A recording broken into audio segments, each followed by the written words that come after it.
Banjar, tempat negeri pangarti, kendung jati diri, pusat jagat perhatikan, wewangi lemah cair, berlambang keunggulan.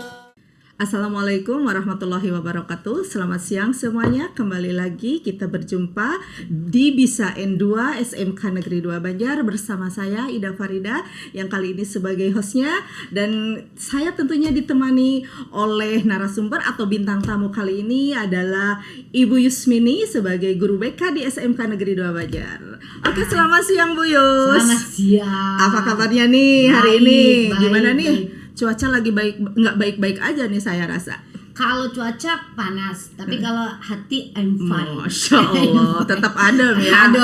Adem, cuaca boleh panas tapi hati tetap adem lah. Oke, gimana kabarnya? Baik berarti ya? Alhamdulillah. Oke, Bu Yus, senang sekali bisa berada di podcast Bisa N2 kita kali ini ya. Bisa berbincang santai. Mudah-mudahan nanti bincang-bincang kita ada manfaatnya ya bagi kita khususnya, dan bagi semua yang menonton nih di Bisa N2. Dan tidak membosankan. Nah, itu dia. Jangan sampai belum selesai udah mati.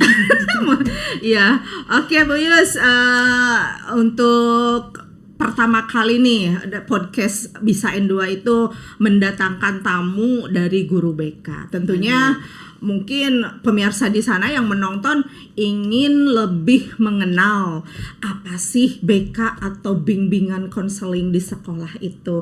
Mungkin di sini nanti Bu Yus bisa membeberkan secara gamblang, secara jelas. Tapi skip dulu ya, jangan dulu ya. Ada beberapa yang secara personal nih ingin saya tanyakan di awal. Sebenarnya dulu Bu Yus kenapa sih memilih sebagai guru BK gitu ya? Alasannya apa? Kalau saya kan guru bahasa Inggris nih kebetulan, dan saya milih bahasa Inggris karena saya Bapaknya bule. ingin ketemu orang-orang bule dulu. Motivasinya gitu. Kayaknya seneng nih bisa ketemu orang. Kirain turunan 7 dari bule. Kalau turunnya turunan Turki, turunan kidul gitu. Tapi ya itulah, makanya di sini saya ingin tahu nih gimana nih Bu Yus bisa menceritakan nggak latar belakang Bu Yus itu kenapa dulu sampai memilih kuliah gitu ya, kok di jurusan bimbingan konseling, gitu. Secara personal itu nanti secara kesananya mungkin secara khususnya kenapa BK itu dipelajari dan lain sebagainya. Silahkan boleh dijelaskan. Mungkin kalau secara pribadi mungkin dulunya bekas pasien BK mungkin. Bekas pasien BK gitu kan ya. Maksudnya sering dipanggil gitu sama guru BK-nya. Ya bisa jadi. Bisa jadi mungkin jadi pernah jadi guru bekas pasien gitu kan, bekas pasien BK mungkin dulunya gitu ya. Nah, terus banyak tuh teman-teman yang sering konseling kayak gitu kan, sering bukan konseling, curhat sama-sama teman curhat gitu. Masa-masa SMA di saat kita tuh masih jomblo, nggak tahu itu tuh cowok seperti apa gitu kan ya. Wujudnya mah tahu gitu kan. Tapi di sini banyak yang sering sharing, kok dianggapnya bisa ada solusi gitu. Nah, dari situlah ya awalnya tertarik ya. Terus dari role modelnya guru BK SMA dulu kayak gitu. Oh, kayak kok enak banget jadi guru BK gitu kan ya. Kayak sering bisa diajak curhat gitu ya kali ya. Bisa curhat itu sering main. Iya kan. Ternyata kan emang sekarang juga gitu. Iya. Berarti BK itu sebenarnya bukan hanya sekedar mata pelajaran kalau gitu ya. Enggak, kan kita kan sharing kayak ada visit kampus kayak gitu kan untuk rencana karir gitu dari universitas negeri, dari universitas swasta seperti itu. Jadi bukan ya, ini yang harus diluruskan bahwa BK itu adalah polisi sekolah. Nah, itu tuh zaman dulu. Nah, itu benar. Bukan. Jadi zaman saya juga dulu ketika dipanggil sama guru BK tuh wah aib gitu loh. Nah, itu benar. Aib gitu. Padahal sebenarnya BK itu adalah sahabat daripada anak-anak gitu kan ya, dimana bukan yang dipanggil atau yang datang ke BK itu adalah anak yang bermasalah. Justru betul. Anak yang membutuhkan informasi baik dari secara pribadi, terus secara rencana karir gitu. Karena kalau menurut saya gitu kan ya, anak-anak di sini tuh perencanaan karir itu bukan di kelas 12 gitu. Berarti harus di awal direncanakan harus di awal seperti itu. Ini sebelum lanjut ya, ini menarik nih pembahasan kita kayaknya nih menarik. Mudah-mudahan pemirsa yang nonton juga nanti penasaran ini apa sih sebenarnya. Jangan sampai bosen belum selesai dari matiin. Betul. kita minum dulu. Oh, boleh, Oke, boleh, ini bismillahirrahmanirrahim. disponsori dari Bisa Oh, gitu. Indo nih. Oh, gitu. Podcast Bisa Indo itu paling keren, paling ikonik air ini. putih lah ya. Air putih menyehatkan. Bismillahirrahmanirrahim. Terima kasih Bu Ida. Iya, sama-sama. Ditampi. Ya, kita lanjut ya. Tadi tuh kan BK itu bukan hanya bimbingan di satu bidang gitu ya. Mungkin Intinya bukan anak bermasalah. Nah, bukan bermasalah negatif ya. Oke. bukan. Berarti intinya BK itu semua orang bisa berkonsultasi, minta bimbingan dan lain sebagainya ya. Ini juga boleh curhat. Oh, boleh. Tapi jangan masalah ekonomi ya. Masalah ekonomi Iya, itu sama mah. sumbernya udah. Oke. Saya ingin ingin tahu lebih jauh. Kalau dulu pernah nggak dipelajari tujuan diadakannya bimbingan konseling itu sih untuk apa? Ya karena yang namanya konseling itu kan ada masalah pribadi, ada masalah sosial, terus ya itu lagi penentuan karir kayak gitu. Nah karir di situ kan banyak gitu cabangnya mau kemana, apa yang harus dipelajari kayak gitu. Nanti anak sesuai dengan fashionnya dia kayak gitu. Tetapi yang jadi masalahnya terkadang anak maunya kemana, orang tua maunya kemana. Jadi tidak sinkron dengan keinginan anak ya. Nah terkadang orang tua tuh memaksakan. Nah itu di situ itu masuknya itu ke bimbingan karir berarti ya. Oke. Selain bimbingan karir juga BK bisa bimbingan apa bidangnya? Pribadi, masalah-masalah pribadi. Masalah pribadi seperti misalkan ada yang terpuruk, putus asa karena jatuh cinta putus gitu ya. Bisa itu berarti konsultasikan ke BK ya. Basicnya bisa gitu. Jadi di sini lebih kepada kayak gini Bu ya. Yang namanya orang itu gitu kan ya. Bu Ida tuh setuju nggak kalau yang namanya semua orang tuh bisa mengajar? Iya bisa. Berarti contohnya mengajar kayak gimana? Misalkan saya punya satu ilmu nih bisa diterapkan, misalkan ilmu masak, padahal saya nggak bisa masak tapi saya punya nih ilmu masak satu hal, misalkan ajarkan aja, berarti udah sampai itu bisa mengajar ya. Nah tapi kalau di sini yang namanya pendidikan gitu kan itu bukan hanya sekedar mengajar gitu, tapi yang namanya pendidikan itu diberikan kepada orang yang mempunyai hati nurani yang baik. Itu gitu kan, bedanya mengajar sama mendidik gitu kan. Terus yang mendidik itu adalah orang yang mempunyai ilmu pendidikan. Kayak gitu. Yang mempunyai ilmu tentang kebaikan, terus pendidikan juga seperti itu kan. Terus orang yang mempunyai spirit untuk melakukan pendidikan gitu. Jadi yang namanya pendidik itu ya diberikan sama orang yang mempunyai nilai kebaikan. Nah, itu di situ berarti guru BK bisa mengarahkan atau memberitahukan kepada setiap individu, baik itu siswa ataupun teman, rekan kerja itu pendidikan tuh seperti itu ya, bisa ya. Terus sekarang gini loh, Bu Ida, yang lagi trending sekarang nih, miris nggak? Seorang anak berapa kelas SD ya? SD, yang di NTT itu? Ya, itu sampaikan bunuh diri. Itu alasannya karena kenapa? Ya itu karena tidak bisa beli buku katanya. Tidak bisa beli buku. Aduh, Masya Allah, kita sekarang yang di dunia pendidikan miris banget ya, prihatin. Miris. Nah, justru itu Bu Ida, saya itu yang saya takutkan sekarang nih, yang saya takutkan itu bahwa orang itu akan kehilangan meaning. Kebermaknaan gitu. Ya bisa jadi anak itu tuh sudah tidak mempunyai kebermaknaan lagi. Apa sih saya belajar gitu. Itulah. Mungkin mereka itu kita nggak tahu ya, kita masih gini kita cerita gitu kan ya. Mungkin bisa aja di situasi sosial gitu kan, bahwa si anak ini mungkin gitu ya, kita nggak tahu, ini mah pembicaraan kita gitu, bisa jadi mungkin dia ada di lingkungan yang ekonominya ekstrim, di mana ekstrim kehidupan keseharian, tapi dituntut di mana dia itu harus memenuhi kebutuhan pendidikan kayak gitu, yang tidak tahu bagaimana itu harus diselesaikan kayak gitu. Nah itu tuh kan sebenarnya yang sangat ditakutkan gitu ya. Saya takutnya gitu bahwa ini tuh orang-orang tuh bahkan kita sendiri gitu bisa kehilangan meaning di mana banyaknya banyaknya pressure, terlalu banyaknya perubahan peraturan ataupun misalkan kurikulum atau pengaruh-pengaruh ya dari media sosial yang sangat cepat gitu ya. Sangat cepat. Nah di sini gitu bahwa pendidikan itu sebenarnya itu tuh unik loh. Unik karena di dalam setiap fase itu tuh sudah ada bagiannya masing-masing.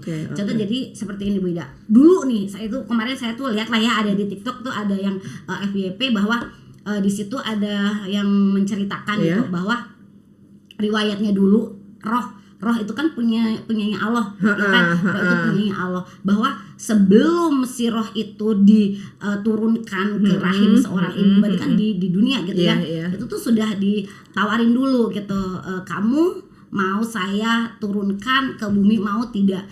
Padahal si roh itu tuh tidak nangis loh, nggak mau gitu kan ya. Berarti saya harus jauh dari Allah gitu kan ya.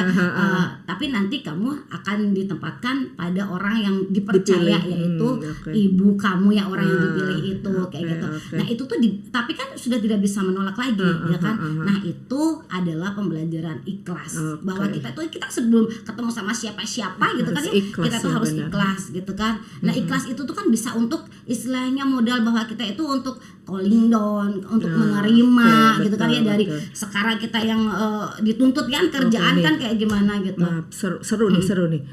Lihat kasus yang tadi ya, berarti yang terjadi yang lagi happening itu ya, tadi anak yang 10 tahun sampai kamu memutuskan untuk bunuh diri itu, berarti kan itu secara psikologi anaknya tidak ada rasa keikhlasan mungkin ya. Nah itu tapi mungkin belum tersadari karena anak kan masih kecil. Nah itu gitu dia, kan. makanya berarti harus ada bimbingan tuh dari orang tuanya ya. Betul. Nah itu mungkin kan di sini kan ada fasenya lagi, beda ada fasenya. Ya tadi kan itu ya udah diturunkan tuh sama Allah, dipilih lah ya. Mana yang ini si ibu ini misalnya. Berarti yang tempat rahim kan ibu ya pasti ya. Iya, benar. Ibu ini. Nah terus udah seperti itu tumbuh tuh kembang janin 4 bulan. Kan pasti udah mulai ada detak, ada roh, ada nyawa gitu kan. Disitulah orang tua mengadakan pengajian. Itu sebenarnya lagi pembelajaran ya. Udah pendidikan, bener kan? Betul. Terus udah kayak gitu 7 bulan gitu kan. Ya mungkin di kita kalau di luar negeri kan nggak ada tuh, nggak ada yang namanya apa itu 7 bulanan gitu. Tapi kalau misalkan memaknai kita gitu, nah itu kan sebenarnya sudah itu budaya, sangat ada korelasinya ya. Ada nilai-nilai pendidikannya di situ. Adanya pengenalan budaya. Dan setelah itu tuh lahir terus dibimbing, diajarin kayak gitu kan. Bahkan dalam kandungan juga udah dengan morotal dan sebagainya gitu. Itu kan juga pendidikan kan, unsur pendidikan gitu. Itu batinnya kita udah tersentuh di situ. Terus pas kesininya lagi diajarin tuh yang namanya pola asuh, ya kan, pola asuh orang tua, di mana salim, ngomong yang baik, tata makan krama dan lain sebagainya gitu kan. Ketemu sama orang salim, makan dengan tangan kanan, itu kan bentuk-bentuk daripada etika gitu kan. Attitude yang nantinya kamu tuh tahu yang namanya sopan santun, adab. Terus itu ya adab. Nah setelah itu berkembanglah itu tuh masuk ke SD di mana itu tuh sekolah dasar pemahaman tentang sekolah dasar itu pengetahuan dasar kamu tuh apa gitu kan ya, hal-hal yang baik tidak boleh kayak gitu. Simple iya, istilahnya kamu tuh harus ngerti dasarnya, kamu mau sholat ya ini itu kan pendidikan dasar, yang juga pendidikan dasar. Terus lagi di SMP itu diajarkan yang namanya kita tuh harus percaya diri. Dimana self confidence kita harus dikembangkan ya, harus ditumbuhkan. Iya betul, karena dimana kita itu baru ngerasa nih, oh iya perubahan fisiknya yang dulunya dari anak-anak puber gitu kan, udah puber, terus mengenal perubahan fisiknya berubah, terus kelihatan tuh sama orang, kita merasa GR gitu kan, orang mulai suka, kita bisa menolak gitu kan, kita bisa menerima, oh itu yang ganteng, oh itu yang cantik, bisa membedakan ya. Nah itu juga bagian daripada fase rasa percaya diri untuk menumbuhkan kepercayaan diri kita gitu. Itu tuh penting, itu sangat penting untuk perkembangan tumbuh kembangnya manusia gitu. Nah berarti tetap itu harus ada pendampingan dari orang tua ya. Pasti di rumah, kemudian di sekolah juga itu tadi berarti harus guru BK berperan di situ ya. Terus di samping itu belum selesai Bu Ida, ada fase SMA. Nah banyak tuh anak-anak yang SMA mungkin sekarang jadi balik kelas nggak? Jadi kadang ada anak yang protes nggak? protes ini Bu, kenapa banyak ya. itu kan anak-anak masa-masa kritis gitulah Ya, nah itu sebenarnya kenapa anak-anak SMK, SMA kayak gitu tuh banyak peraturan kayak gitu, karena dalam fase perkembangan itu ya lagi dilatih untuk disiplin. Bayangin kalau misalkan anak tidak mengenal disiplin, Iya, seperti apa? Susah diatur mungkin iya. gitu kan, tidak Los tahu aja arah, gitu ya. los, betul gitu. Nah, makanya ada yang namanya tugas deadline gitu kan ya, tugasnya Iya. banyak, Iya. rambut tidak boleh Betul. gondrong, harus ada aturan sekolah tuh terlihat otoriter seperti itu ya, karena memang kita lagi menanamkan Membentuk kebiasaan ya, membentuk membentuk. disiplin, karena Oke. disiplin itu tidak instan. Nah, betul, Tidak betul. instan. Nah, terus itu SMA atau SMK ya, SMK lah ya, fasenya di Iya, situ betul. ya, Nah, berarti. terus naik lagi kepada fase kuliah kayak gitu, dimana kuliah itu mau kuliah apa tidak terserah, ya kan, rambutnya iya. mau gondrong terserah, Iya. kamu mau absen ketemu sama Terserah. dosen terserah gitu kan. Tapi di sini juga dosen punya aturan gitu kan. Itu berarti dilatih untuk apa? Bertanggung jawab. Nah iya betul, iya betul. pintar berarti kan. Ya, Pengalaman. itu pengalaman gitu kan. Iya, Pengalaman. itu betul beda, karena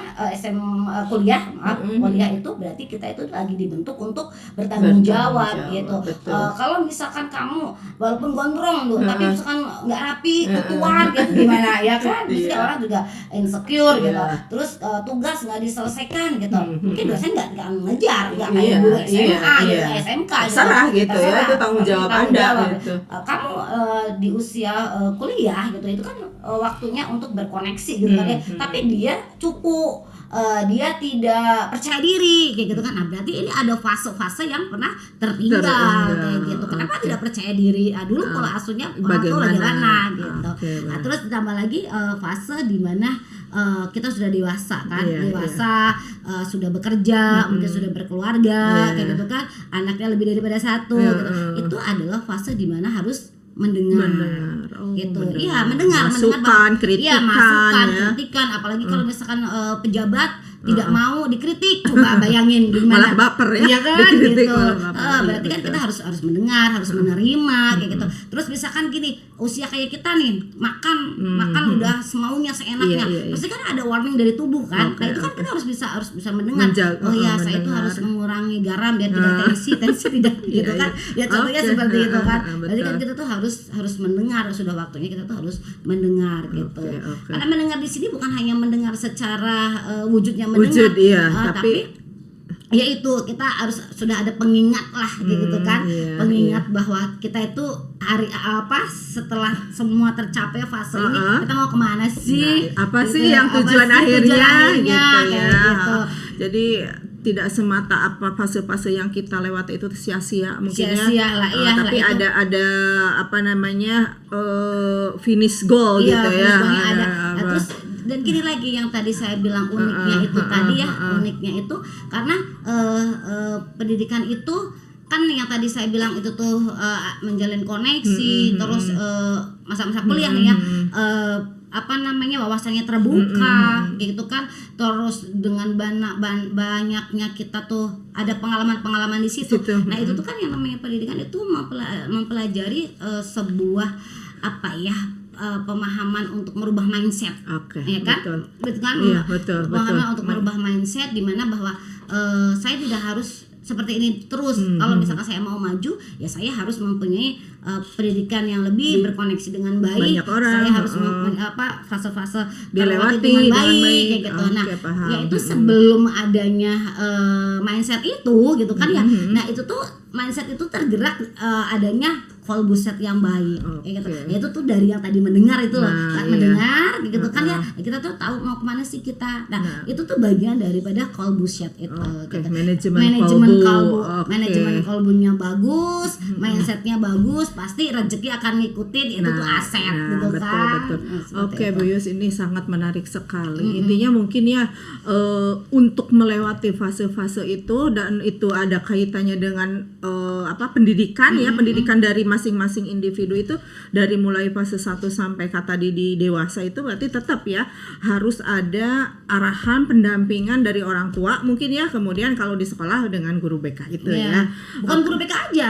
Berarti guru yang lain juga ya, guru-guru yang lain. guru-guru sebagai pendidik gitu ya, sebagai pendidik. pendidik. oke, siap. Jadi pola asuh itu tuh adalah dari orang tua. Tua. Karena yang tadi membentuk itu Iya. kan ya.